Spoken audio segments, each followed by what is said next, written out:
नमस्कार दोस्तों, चलिए हम लोग साइंस के सेट नंबर 3 को अभी देखेंगे। देखिए जैसा कि पहला क्वेश्चन लिखा हुआ है, एक लड़का समतल दर्पण के सामने 100 सेंटीमीटर की दूरी पर खड़ा है। लड़के और प्रतिबिंब के बीच की दूरी क्या होगी? ठीक है, लड़का देखिए दर्पण के सामने जितना दूरी पर खड़ा होगा, ठीक है, उसके और प्रतिबिंब के बीच की दूरी इसका डबल होगा, यानी 100 का डबल क्या होता है? 200। तो क्वेश्चन नंबर जो 1 है इसका सही आंसर हो जाएगा ऑप्शन नंबर बी, 200 सेंटीमीटर।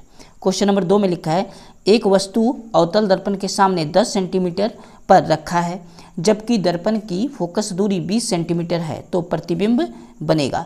तो प्रतिबिंब कहाँ बनेगा? तो प्रतिबिंब जो है वो आपका होना चाहिए था, प्रतिबिंब कैसा बनेगा? ठीक है, तो इसका सही आंसर हो जाएगा क्वेश्चन नंबर जो 2 है ऑप्शन नंबर सी, आभासी, सीधा, बड़ा। ठीक है, क्वेश्चन नंबर 3 में लिखा है, किस दर्पण की दृष्टि क्षेत्र विस्तृत होती है? विस्तृत का मतलब होता है अधिक से अधिक होती है, तो वो दर्पण है उत्तल, यानी क्वेश्चन नंबर 3 का सही आंसर हो जाएगा ऑप्शन नंबर बी, उत्तल। चलिए देखते हैं क्वेश्चन नंबर हम लोग 4 को। देखिए क्वेश्चन नंबर 4 में लिखा हुआ है, एक लेंस की क्षमता 2.5 डायोप्टर है, डी फॉर डायोप्टर। यह लेंस होगा तो यह किस प्रकार का लेंस होगा? देखिए 2.5 डायोप्टर जो है इसके पहले माइनस का साइन नहीं दिया हुआ है, इसका मतलब ये प्लस का साइन है। ठीक है, तो जब कभी भी डायोप्टर में प्लस का साइन हो तो इस केस में हम लोग का जो लेंस होता है वो उत्तल लेंस होता है। इसका मतलब क्वेश्चन नंबर 4 का सही आंसर ऑप्शन नंबर ए हो जाएगा, उत्तल लेंस। क्वेश्चन नंबर 5, किस लेंस का फोकस आभासी होता है? ठीक है, तो जो अवतल लेंस होता है इसका फोकस आभासी होता है, यानी क्वेश्चन नंबर 5 का सही आंसर ऑप्शन नंबर ए हो जाएगा, अवतल लेंस। ठीक है, क्वेश्चन नंबर 6, वायु से गमन करती प्रकाश की एक किरण जल में तिरछी प्रवेश करती है, तो प्रकाश की किरण क्या होगी? तो इस केस में जो प्रकाश की किरण है वो अभिलंब की ओर झुकेगी, यानी क्वेश्चन नंबर 6 का सही आंसर ऑप्शन नंबर ए हो जाएगा, अभिलंब की ओर झुकेगी। ठीक है, चलिए देखते हैं क्वेश्चन नंबर 7 को। क्वेश्चन नंबर जो 7 है इसमें लिखा है, नेत्र द्वारा रेटिना पर किसी वस्तु का कैसा प्रतिबिंब बनता है? तो नेत्र द्वारा रेटिना पर किसी वस्तु का जो प्रतिबिंब बनता है वो हमेशा वास्तविक और उल्टा बनता है। इसका मतलब क्वेश्चन नंबर 7 का सही आंसर ऑप्शन नंबर ए हो जाएगा, वास्तविक एवं उल्टा। क्वेश्चन नंबर 8 में लिखा है, पश्चिमाभी पेशियों के दुर्लभ होने से कौन सा दृष्टि दोष उत्पन्न होता है? ठीक है, तो इसका सही आंसर होगा ऑप्शन नंबर ए तो नहीं होगा, ऑप्शन नंबर बी भी नहीं होगा, तो दोनों भी नहीं होगा, यानी ऑप्शन डी इसका सही आंसर होगा, इनमें से कोई नहीं। ठीक है, चलिए तो कोई देखते हैं हम लोग क्वेश्चन नंबर 9 को।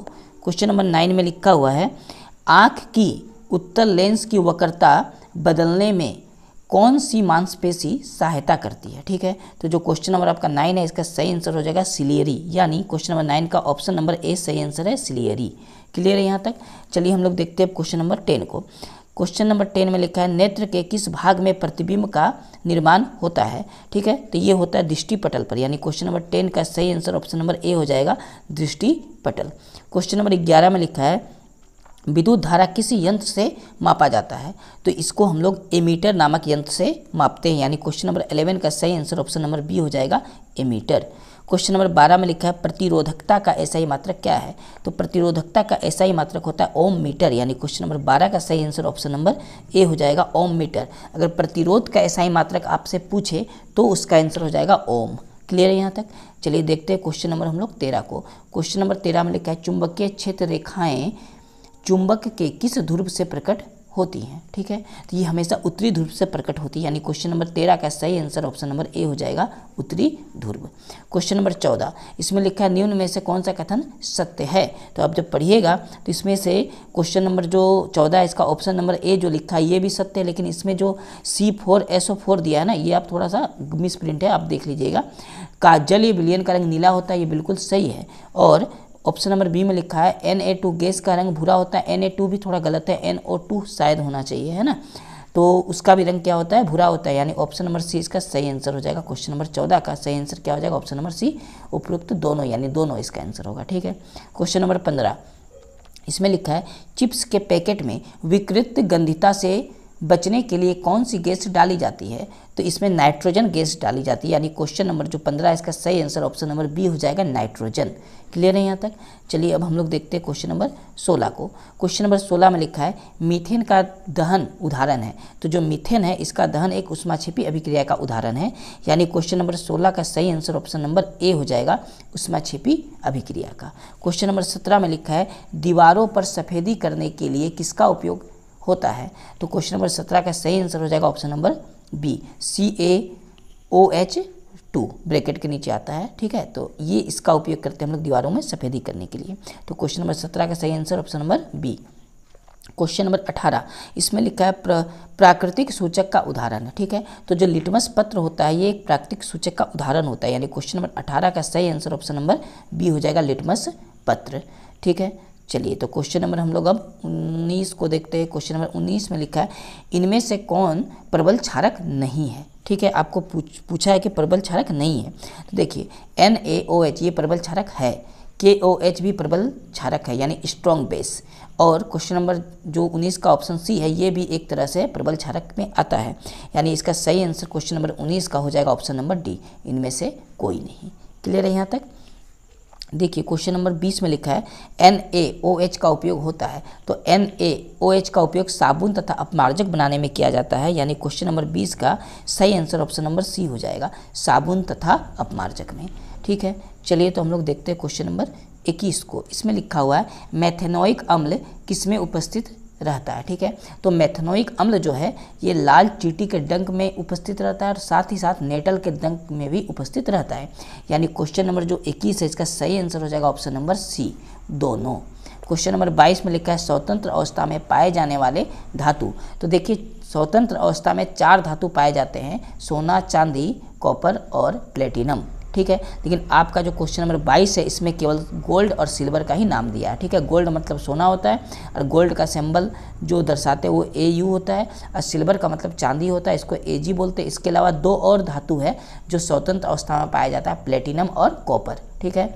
तो क्वेश्चन नंबर 22 जो है इसका आंसर क्या होगा, तो क्वेश्चन नंबर 22 का सही आंसर ऑप्शन नंबर सी हो जाएगा, दोनों, क्योंकि दोनों पाया जाता है। क्वेश्चन नंबर 23 में लिखा है धातु जल के साथ अभिक्रिया करके कौन सी गैस उत्पन्न करती है, तो धातु जब भी जल के साथ अभिक्रिया करेगी तो हाइड्रोजन गैस उत्पन्न करेगी, यानी क्वेश्चन नंबर 23 का सही आंसर ऑप्शन नंबर बी हो जाएगा, H2। क्वेश्चन नंबर 24 में लिखा है स्वतंत्र अवस्था में पाए जाने वाले धातु हैं, तो देखिए इसमें प्रत्येक ऑप्शन में 3-3 धातु का नाम लिखा है, और अभी हम बताएं कि 4 धातु ऐसा है जो स्वतंत्र अवस्था में पाया जाता है, तो 3 धातु इसमें दिया है। तो ऑप्शन नंबर डी को देखिए जिसमें लिखा है कॉपर, कॉपर का सिंबल क्या होता है Cu, और चांदी का होता है Au जिसे हम लोग सिल्वर के नाम से जानते हैं, और AU जिसको गोल्ड यानी सोना के नाम से जानते हैं, यानी क्वेश्चन नंबर जो आपका 24 है इसका सही आंसर ऑप्शन नंबर डी हो जाएगा, Cu, Ag और AU। क्लियर है यहाँ तक। चलिए क्वेश्चन नंबर हम लोग अब 25 को देखेंगे। क्वेश्चन नंबर 25 में लिखा है स्वतंत्र अवस्था में पाए जाने वाले धातु, अब देखिए इसमें केवल एक ही धातु का नाम है जो स्वतंत्र अवस्था में पाया जाता है, वो धातु है कॉपर, यानी क्वेश्चन नंबर 25 का सही आंसर हो जाएगा ऑप्शन नंबर डी, कॉपर। देखिए क्वेश्चन नंबर हम लोग देखते हैं 26 को। क्वेश्चन नंबर 26 में लिखा है निम्न में से कौन सा कथन असत्य है, ठीक है। तो असत्य आपको खोजना है, तो क्वेश्चन नंबर 26 का जो ऑप्शन नंबर डी है ना, जिसमें लिखा है कार्बन में सामयिकता का गुण नहीं पाया जाता, ये एक तरह से क्या है असत्य बात बोला है, बाकी सब तो सत्य है। ऑप्शन नंबर ए में लिखा हीरा, ग्रेफाइट और फ्लोरीन कार्बन के अपरूप होते हैं, बिल्कुल सही बात है। और ऑप्शन नंबर बी में लिखा ग्रेफाइट विद्युत का सुचालक होता है, ये भी सही है। हीरा सबसे कठोरतम पदार्थ है, ये भी सही है। तो ऑप्शन एक ही बचा रहा, आपको गलत इसमें से ढूंढना था। तो क्वेश्चन नंबर जो 26 है इसका ऑप्शन डी का जो स्टेटमेंट है वो असत्य है, इसीलिए इस आंसर क्या हो जाएगा ऑप्शन नंबर डी। क्लियर है यहाँ तक। चलिए आगे हम लोग देखते हैं अब क्वेश्चन नंबर 27 को। क्वेश्चन नंबर 27 में लिखा है आवर्त सारणी में बाएं से दाएं ओर जाने पर निम्न प्रवृत्ति दिखाई पड़ती है। देखिए जब आवर्त सारणी में आप बाएं से दाएं जाएंगे तो ऑप्शन के अनुसार आपका जो सही होगा वो होगा ऑप्शन नंबर बी, संयोजकता में वृद्धि होती है। तो क्वेश्चन नंबर जो हम लोग का 27 था इसका सही आंसर हो जाएगा ऑप्शन नंबर बी, संयोजकता में वृद्धि होती है। क्वेश्चन नंबर 28, क्वेश्चन नंबर 28 में लिखा पादप में जल का वहन के लिए उत्तरदायी है। तो पादप में जल का वहन जो है वो जाइलम के द्वारा होता है, इसीलिए क्वेश्चन नंबर 28 का सही आंसर ऑप्शन नंबर ए हो जाएगा, जाइलम। और फल आपका अगर भोजन का परिवहन बोले तो वो फ्लोएम आंसर होगा। ठीक है, चलिए तो नेक्स्ट क्वेश्चन को हम लोग देखते हैं, क्वेश्चन नंबर 29 को, जिसमें लिखा है मछली के हृदय में कोष्ठक की संख्या कितनी होती है। तो मछली के हृदय में 2 कोष्ठक होते हैं, इसीलिए क्वेश्चन नंबर आपका जो 29 है इसका सही आंसर ऑप्शन नंबर ए हो जाएगा 2, और मनुष्य का कोष्ठक पूछे तो 4 होगा। ठीक है, क्वेश्चन नंबर 30 में लिखा है निम्न में से किसका संबंध उत्सर्जन तंत्र से है।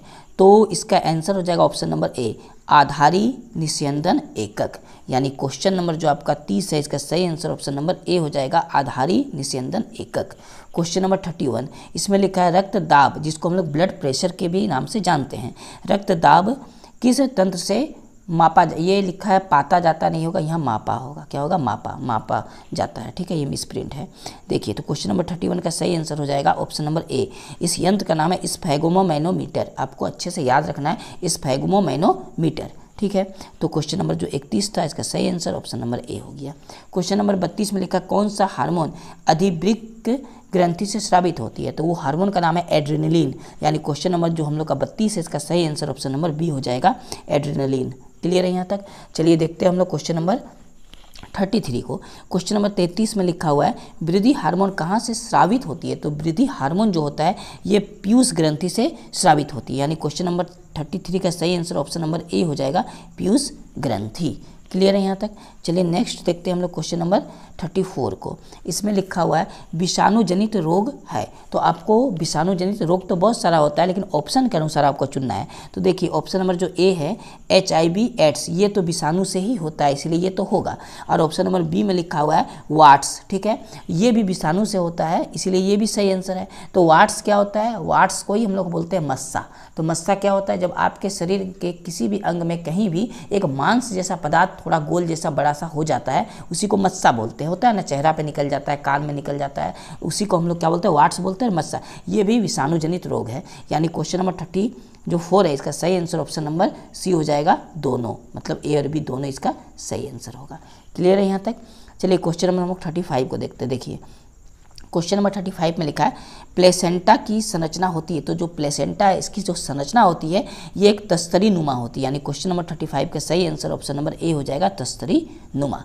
क्वेश्चन नंबर 36 निम्न में से कौन जीवाश्म का उदाहरण है, तो आपको इसमें से खोजना है कि जीवाश्म का उदाहरण क्या है। तो देखिए पहला ऑप्शन में लिखा है ट्राइलोबाइट, ये तो जीवाश्म है, नाइटिया ये भी जीवाश्म है, और राजा सैरोस ये भी क्या है, जीवाश्म है, यानी क्वेश्चन नंबर 36 का सही आंसर क्या होगा, ऑप्शन नंबर डी, सभी, ये सभी हो जाएगा। क्लियर है यहाँ तक। चलिए क्वेश्चन नंबर हम लोग अब 37 को देखेंगे, जिसमें लिखा है निम्न में से कौन बौने पौधों को प्रदर्शित करता है। तो बौना पौधा हम लोग पढ़ेंगे स्मॉल टी से प्रदर्शित किया जाता है 2 गो, या हो सकता है आप स्मॉल एफ भी मान सकते हैं। तो हम लोग के ऑप्शन में स्मॉल एफ दिया हुआ है, यानी क्वेश्चन नंबर 37 का सही आंसर हो जाएगा ऑप्शन नंबर सी, दोनों स्मॉल एफ, ठीक है।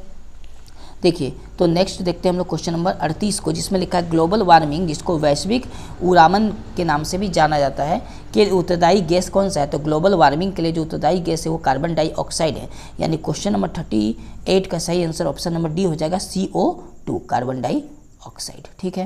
क्वेश्चन नंबर हम लोग का देखिए 39, जिसमें लिखा है निम्न में से कौन कृत्रिम परितंत्र का उदाहरण है, ठीक है, आर्टिफिशियल इसको बोलते हैं कृत्रिम को। तो इसका सही आंसर हो जाएगा खेत और बागवानी, ये दोनों हम लोग का क्या है, कृत्रिम परितंत्र का उदाहरण है। तो हम लोग का सही आंसर क्या है, ऑप्शन नंबर सी, दोनों, ठीक है। देखिए आज का आखिरी क्वेश्चन इस सेट का है, उसके बाद हम लोग सेट 4 और 5 को देखेंगे। देखिए इसमें क्या है कि क्वेश्चन नंबर 40 में लिखा है बायोगैस का मुख्य घटक है, तो बायोगैस का मुख्य घटक मेथेन होता है, और मेथेन का सूत्र क्या होता है, CH4, यानी ऑप्शन सी इसका सही आंसर हो जाएगा, CH4, इसको हम लोग क्या बोलते हैं, मेथेन बोलते हैं, ठीक है। तो इस प्रकार आपका टोटल 40 ऑब्जेक्टिव था सेट नंबर 3 में। आपका जितना सेट है आप बार बार केवल सुन के याद करके जाइएगा, आपका सेट से बहुत सारा क्वेश्चन आने वाला है, ठीक है।